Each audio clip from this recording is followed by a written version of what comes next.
Mr. President. Senator from Oklahoma. Mr. President, when you're home, television's on, phone starts to ring, your dog's at the back door barking, kids need help doing homework.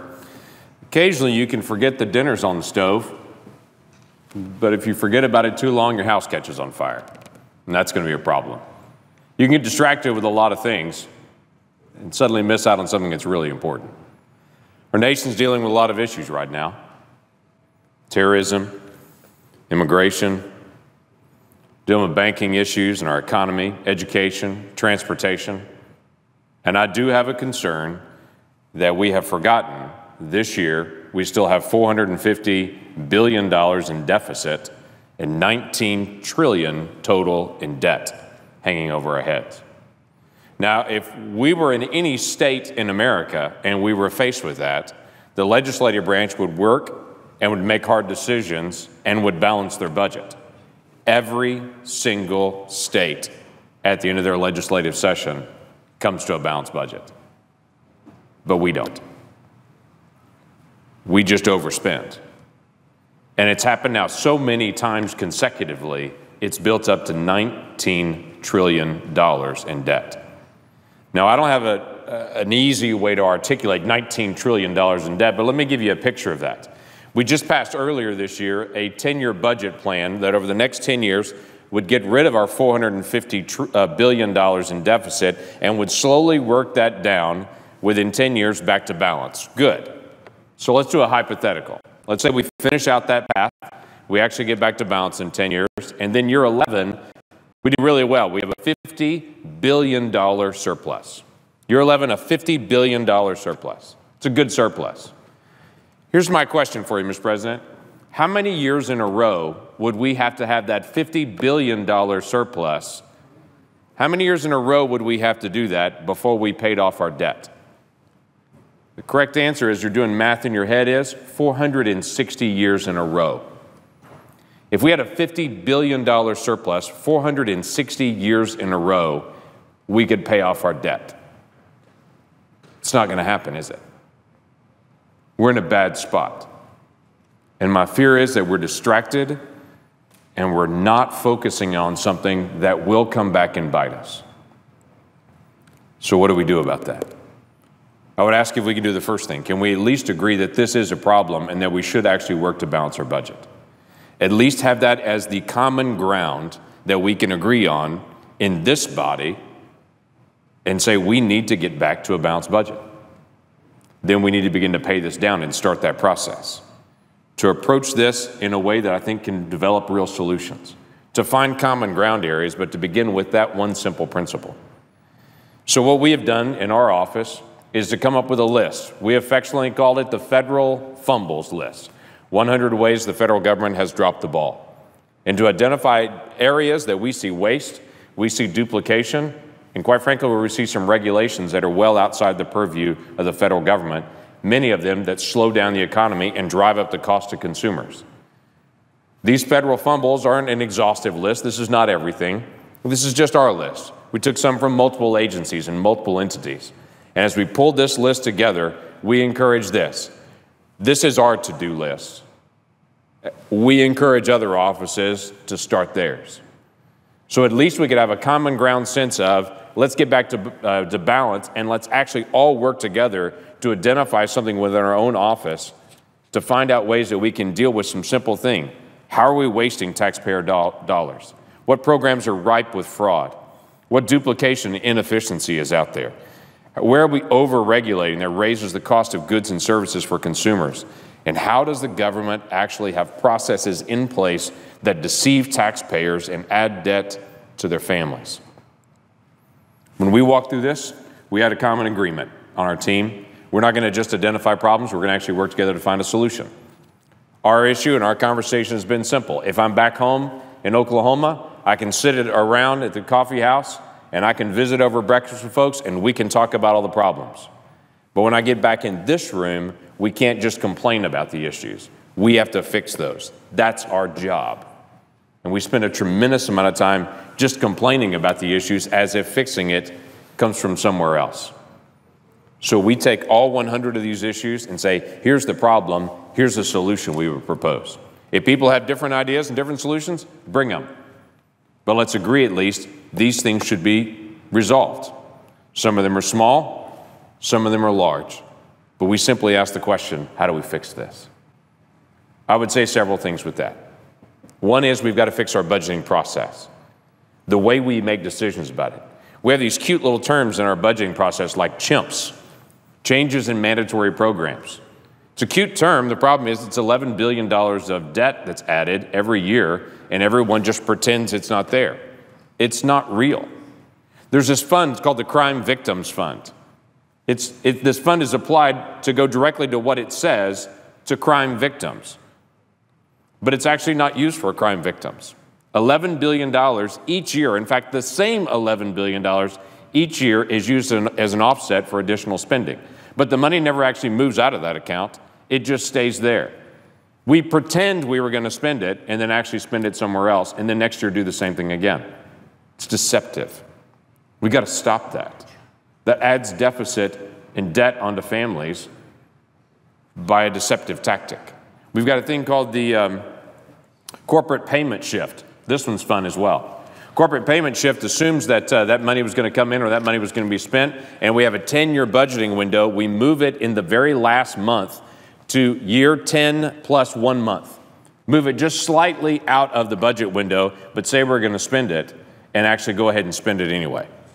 If we had a budget that was 10 years and 1 month, it would be out of balance, quote unquote. But if we put that little corporate payment shift in there, on paper, it looks fine. For reality, it doesn't work.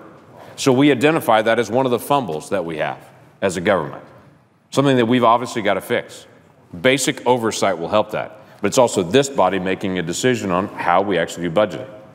We also walked through a lot of areas that we just identified things that the federal government spends money on that we thought were rather unique that we would spend money on those things and may need some oversight.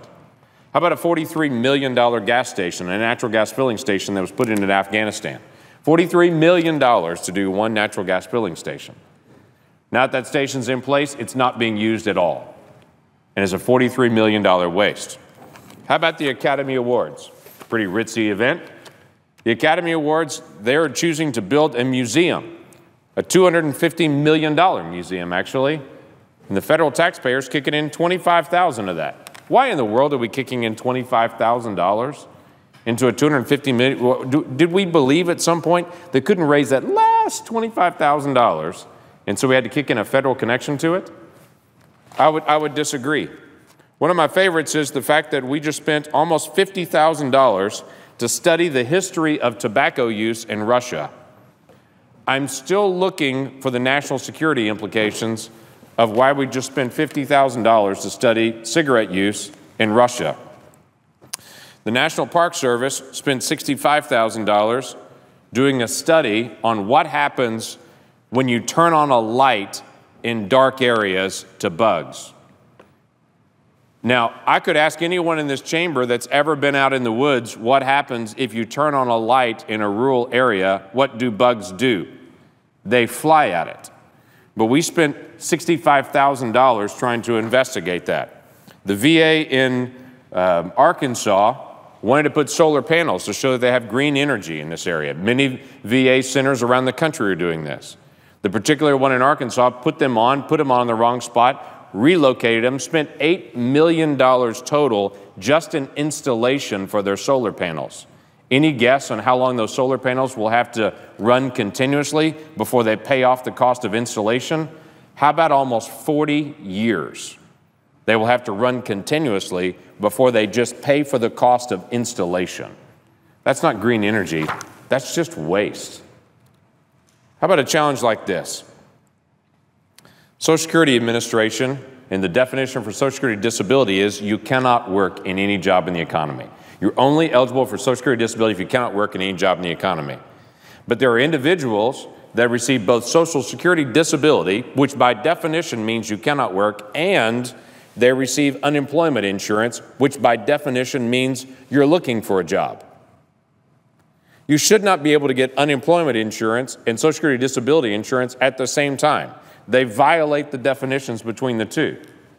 Even the President of the United States agrees with that. Yet we've not been able to get that done. That's a fumble. We spent $374,000 as American taxpayers studying the dating habits of senior adults. Studying the dating habits of senior adults. Can someone help me with the national security implications for that? Why we spent $374,000 studying the dating habits of senior adults? We also created what's called the Ambassador's Slush Fund. The Ambassador's Cultural Fund from the State Department, $5 million, almost $6 million, is designed to be able to help us give money away to do construction in other areas. We've done projects like building a welcome grotto into a Buddhist temple in China, which I find the ultimate irony. If any church in America said we want to be able to add on a welcome center onto our church, we would forbid the use of taxpayer dollars for that. But in China, we literally borrowed money from them, gave it to our State Department so they could build a welcome grotto into a Buddhist temple back in China. I'm not sure that's a great idea. State Department also has a Twitter account called Think Again, Turn Away. It's to discourage people from joining the jihadi movement. Think Again, Turn Away. Any guess on how much Americans spent for a Twitter account? That one Twitter account with 23,000 followers, we spent $5 million for. $5 million to maintain a Twitter account. I'm very confident that there are multiple teenagers at home that could help us run that for a lot less than the price. Mr. President, I'd like to ask unanimous consent that I extend for a couple more moments. Is there objection? Without objection. Let me mention just a couple more. Mr. President, I have a real concern that our Social Security Administration is not sharing what's called the death master file. Now, that may seem like a macabre comment there, but what happens is, if we don't share the death master file, then we literally don't know in other agencies when to be able to pull a Social Security number off of the record. So Social Security recognizes that someone has passed away, but the IRS doesn't, and so that's still a live Social Security number to them, meaning someone could get that Social Security number, file, get a work permit, even vote and register. All sorts of things can be done under that number. We have 6.5 million people, according to our government, that are over 112 years old. 6.5 million people. That's quite a few. Actually, in the world, there are less than 100. But according to our government, we have 6.5 million, and those numbers are being abused. And I can't even get into multiple issues, but let me just mention one more in this list on waste. We identified what many Americans already know. Social Security numbers are being stolen and used to file fraudulent tax forms. And many Americans in the coming months will file their taxes only to get notification from the IRS, someone's already filed under this number already. It's infuriating to them, and it's billions of dollars in loss to the federal taxpayer. The IRS knows how to fix this. We list out the solutions on this. We've got to actually implement this. We have to be able to protect the taxpayer and to protect individuals from their identity theft being stolen. That is a fumble, but it's fixable, and we need to do it. I haven't even gotten into some simple things like the school lunches. Ask any teenager what they think of the school lunches at this point in the new regulations, or waters of the U.S. and how even the Corps of Engineers doesn't even want to implement the new EPA rule. How the fiduciary standard is causing chaos among retirees and individuals wanting to get retirement advice, or rural banks and how they want to be able to give out loans for mortgages but can't in many rural areas of America. There are solutions to these. And it's our responsibility to be able to work through the process to solve this. With $450 billion in deficit spending and an economy that continues to slow down, this body needs to determine what is our job and do it. And it would be my encouragement in the days ahead, Mr. President, that we actually achieve that. That in the days ahead, we speak of what we got solved for the American people, rather than pretending we're eating breakfast back home with some friends complaining about the problems. It's time for us to fix it. With that, Mr. President, I yield back. Senator from Mississippi.